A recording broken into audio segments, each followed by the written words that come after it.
Aujourd'hui, on va parler de la filière japonaise. On sait que le judo est arrivé chez nous en 1948. Puis quand j'ai voulu faire l'histoire du judo au Québec, j'avais besoin de documentation. Les seules sources disponibles pour cette époque-là étaient les journaux et les revues. Fait que ce que j'ai fait, c'est simple. J'ai consulté les Archives nationales du Québec sur Internet, puis j'ai tapé simplement le mot judo. À part un article qui datait de 1917 qui racontait le périple d'un voyageur de commerce, quand on parlait de judo, inévitablement, le nom de Marc Scala apparaissait. Marc Scala, vous le savez, si vous avez suivi les vidéos, sa petite histoire du judo au Québec, c'est tout un personnage. Il avait une vision assez commerciale du judo, puis il exploitait surtout le côté spectacle de la discipline. C'était encore mystérieux à cette époque-là. Puis finalement, c'était une discipline qui était très, très peu abordable sur le plan financier quand on était sous sa gouverne. Jusqu'en 1951 ou 52, ils vont s'ajouter quelques acteurs. Encore une fois, tout le monde a des noms à connotation francophone.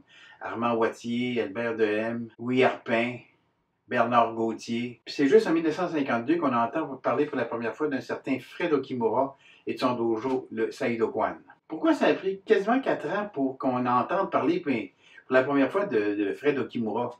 Mais ça, je l'ai expliqué un petit peu dans la vidéo sur Scala, que je vous invite d'ailleurs à voir. Je pense que c'est le vidéo numéro 2 dans la série. Il y a plusieurs raisons qui expliquent pourquoi. La première raison, c'est la situation sociale du Québec sous Duplessis. Les francophones sont occupés à élever de nombreux enfants.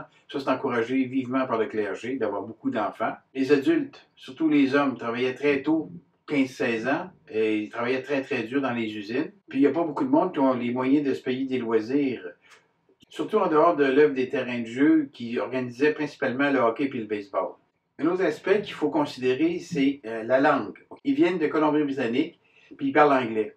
Les francophones ne se mélangent pas aux anglophones en 1950. C'est aussi simple que ça. Un autre facteur à considérer, la xénophobie. Je ne dirais pas le racisme, mais la société québécoise à l'époque, l'époque que les historiens appellent la Grande Noirceur, l'époque de Duplessis, ils sont xénophobes. Surtout contre les Allemands et les Japonais. Pensez-y 2 secondes. À peine 3 ans auparavant, ces gens-là, les Japonais et les Allemands, c'était des ennemis. Plusieurs familles avaient perdu des pères, des frères, des cousins à la guerre. Les cicatrices n'étaient pas encore tout à fait fermées. La xénophobie, ça, les Canado-Japonais le savaient. Okimura et Tokairin arrivaient de Vancouver, puis avaient été enfermés dans des camps d'internement comme celui de Tashime. Évidemment, ça n'a rien à voir avec les camps nazis d'Auschwitz ou de Treblinka. Mais quand même, il y a plusieurs Japonais qui avaient été carrément dépouillés par le gouvernement de leurs biens, le commerce, leurs maisons. Rappelez-vous les excuses de Justin Trudeau à cet effet-là. Vous pouvez toujours consulter l'histoire du judo au Canada par Nicolas Gill. Il en parle. Ces gens-là avaient pris la décision d'être discrets et de se mêler de leurs affaires. Ces gens-là sont tellement discrets que je n'ai pas trouvé aucune photo de M. Tokairin. Puis tout ce que je sais de lui, c'est qu'il a fondé la Québec Kodokan Black Belt Association en 1950. Puis j'ai à peine quelques photos, quelques clichés de M. Okimura. Mais je suis convaincu que M. Okimura, M. Tokairin avaient entendu parler du judo. Mais l'approche de Scala est vraiment aux antipodes du dojo Saido Kwan. Je n'ai pas connu M. Tokairin, mais j'ai bien connu M. Okimura, avec qui j'ai travaillé à la Commission des grades du Québec à partir de 1980 jusqu'à son décès en 2004. On va maintenant parler de son dojo, le Saido Kwan. Bizarrement, il ne prononçait pas Saido Kan, mais il prononçait toujours Saido Kwan. Mais en fait, le nom Saido Kwan vient des caractères kanji sei, qui veut dire sincérité, chose qui doit être bien faite, et do, la voix, comme le judo, et Kwan, académie, comme Kan d'ailleurs. C'est le même kanji, c'est juste la prononciation qui change. Les fondateurs du dojo étaient tous des Canado-Japonais. Kametaro, Akiyama, Okimura, Tokairin. Et puis le Saido Kwan a vu le jour en 1952 officiellement, même s'il avait pratiqué le judo à partir de 1948. Il n'y avait pas de dojo, ça se faisait, je ne sais pas trop où, mais juste en 1952 que le dojo a été fondé de façon officielle. Okimura, Tokairin, ce sont des gens discrets, oui, mais compétents, par exemple. Il ne faut pas oublier que Doug Rogers a débuté son judo à Montréal, puis qu'il a gagné une médaille d'argent aux Jeux olympiques de Tokyo, puis une médaille de bronze aux championnats du monde de Rio en 1965. Tout comme un autre judoka bien connu de ma génération, Terry Farnsworth, un judoka qui est moins connu de nos jours, mais qui a été 2 fois champion canadien et 7e aux Jeux olympiques de Munich en 1972. Pour revenir à Okimura, c'était un homme de principe pour qui la compétition, c'était juste une étape vers la maîtrise, et puis c'était pas une fin en soi. C'était un esprit très, très budo, comme on pourrait dire. Je vais vous conter une anecdote. Un jour, au début des années 80, j'étais en passage de grade, j'étais juge à un passage de grade, et M. Okimura arrive dans le dojo. Il arrivait d'une pratique de kendo, puis il y avait un sabre. Alors, je lui dis, M. Okimura, je fais du Yaito, moi aussi, j'aime ça. J'aimerais me procurer un bon Yaito, un épée, un katana. Est-ce que vous pouvez m'aider? Lui, il me dit, oui, certainement, ça va me faire plaisir. Mais pas tout de suite. Ah, pas tout de suite. Il dit non. Il dit dans un an. Dans un an? Il dit oui. Il dit si dans un an, t'en veux encore un sabre, on va s'organiser, je vais t'en faire venir un. C'était ça, M. Okimura. Il était comme ça. Donc, il fonde son dojo en 1952. Le premier dojo, c'était sa rue Rachel, dans un centre de loisirs d'une paroisse catholique. Les autres sont tous bouddhistes. Hein? Il faut dire aussi que le Seido-kwan, une de ses caractéristiques, c'est qu'ils ont souvent déménagé. Entre 52 et 66, le Seido-kwan a déménagé 3 fois. D'abord dans un édifice situé à l'angle des rues de Rolette puis du Lutte. Après ça, dans un centre communautaire catholique. Ça, c'était au 175 Sherbrooke-Est. Au 34 Notre-Dame-Est, de 66 à 83. Le club a eu un emplacement stable à Ville-Saint-Laurent, au 305 boulevard des Garrigues, juste au nord de l'intersection des boulevards des Garrigues puis Métropolitain. Puis après ça, une série de 5 déménagements avec des soucis que peuvent provoquer des changements entre 83 et 2020. Ils ont été dans des centres de loisirs, ils ont été au cégep du Vieux-Montréal. J'ai très très peu d'informations sur la période qui couvre de 1948 jusqu'au début des années 60. Ce que je sais, par exemple, c'est qu'en 1961, la Québec Kodokan Black Belt Association comptait quand même 31 ceintures noires, dont 17 étaient issus du Seido-kwan, puis 9 de la Kudokan. Il ne restait pas grand ceinture noire pour les autres. Hein? Et 2 ans plus tard, le Seido-kwan comptait à son actif 26 ceintures noires, dont 20 ceintures noires d'origine japonaise. Il y avait quand même dans ça 3 troisièmes dan, puis même un 4e dan avec Doug Rogers. Mais le premier Québécois d'origine japonaise du Seido-kwan a participé au championnat canadien, à part Doug Rogers, mais à cette époque-là, Doug était en Colombie-Britannique, c'est Donald Nia. Donald Nia, que plusieurs ont connu comme arbitre, puis qui parlait un français impeccable. Puis moi, je l'ai connu dans les années 70. En 70, on pouvait retrouver de solides gaillards dans ce dojo-là. Je pense à Jerry Rosé, un employé d'Air Canada, un de mes adversaires, son ami, Brian Mitani. Lui, il était l'adversaire de mon ami Yves Landry, c'est un poids moyen. D'excellents judokas. Mitani, maintenant 6e dan, est toujours actif, mais il est maintenant affilié en Ontario, au dojo des Takahashi à Ottawa. Seido-kwan poursuit sa route. Et plusieurs directeurs techniques de grands talents se sont succédés. Je pense par exemple le dernier, le docteur Ivor Simonson.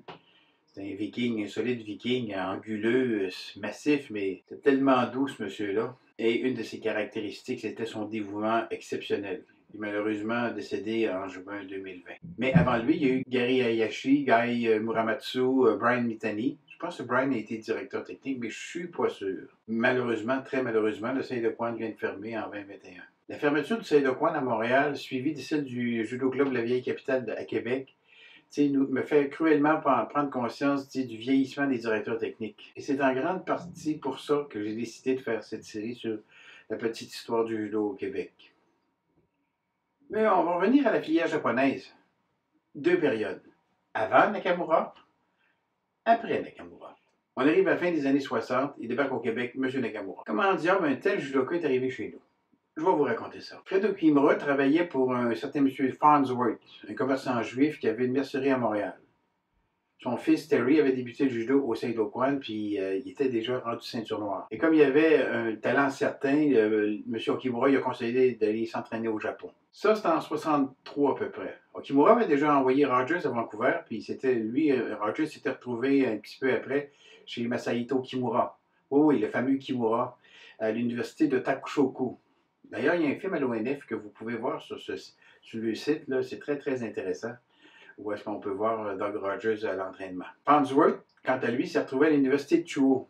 Une grande époque pour cette université-là. On pouvait y retrouver, entre autres, les médaillés olympiques Isao Kano, champion du monde, champion olympique, champion du Japon toute catégorie, Shinobu Sekine, champion olympique, champion du Japon, puis un certain Hiroshi Nakamura, un prodige. Un prodige considéré dans les 10 meilleurs combattants au Japon à cette époque-là. Ce geste-là d'Okimura, d'envoyer ses 2 élèves au Japon, ou un effet bœuf. Doug Rogers, vous connaissez le palmarès. Hiroshi Nakamura avait beaucoup d'expérience avec l'étranger. Il était allé en Égypte en juillet 64 pour donner des cours dans une académie militaire.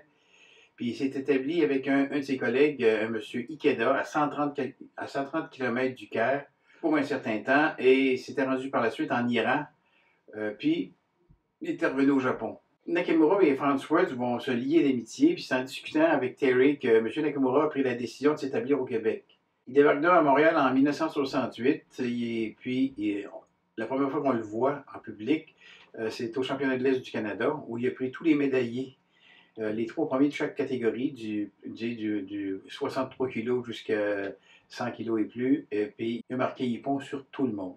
Évidemment, un judoka de cette valeur-là a attiré une bonne frange de pratiquants. M. Nakamura avait à peine 25 ans, puis il était d'une extraordinaire efficacité. Il avait une réputation incroyable.